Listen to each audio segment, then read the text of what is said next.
এইখানে আমি কিছু ভাত শুকিয়ে এরকম চাউল করে নিয়েছি, আর এগুলো কাটারি ভোগের চাউল, সেই জন্য একটু বেশি ছোট হয়ে গেছে।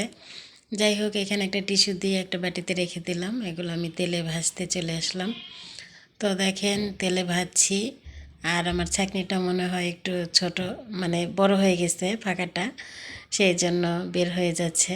আপনারা একটু যদি এরকম নাস্তা কেউ বানান, একটু চিকন, মানে ছোট ফাঁকাযুক্ত ছাঁকনি নেবেন। তো আমার বাসায় এখন আপাতত ছিল না, সেজন্য এটাই নিলাম, নিয়ে ভেজে নিলাম। এই তো সুন্দর করে সবগুলো ভেজে নিয়েছি। আর এখন আমি এগুলো একটি শিরা তৈরি করব। তার জন্য বাতাসা নিয়েছি, আর আগের দিন পিঠা বানিয়েছিলাম, ওই একই পাতিলে দিয়ে দিলাম। এই শিরার সাথে একটু পানি দিয়ে এখন আমি জাল দিব, চুলাটা ধরিয়ে এগুলোকে বলক তুলে নিব। যাই হোক, আর শীতের দিনে এরকম নাস্তা খেতে কিন্তু খুবই মজা হয়, ভালো লাগে। আর এখানে আমি আদা থেতো করে নিয়েছি, আদার রসটা দিয়ে দিলাম। আর এরপরে আমি আদার ওই ফাঁকিটাও দিব, আর একটু হওয়ার পরে, মানে বলক ভালো করে ওঠার পরে। তো ওগুলো একটু আবার বেটে নিয়ে দিয়ে দিলাম, একটু ঝুরে ঝুরে করে, থেতো করে ভালো করে। তো এখন আমার হয়নি, আমি তুলে দেখানোর চেষ্টা করলাম। তো দেখেন, যখন এরকম কমে আসবে তখন আমি ভাজা চাউলগুলো এর ভেতর দিয়ে দিব। যাই হোক, এটা আমি মোয়া বানাবো না, কিন্তু একটু ঝুরঝুরা রাখবো।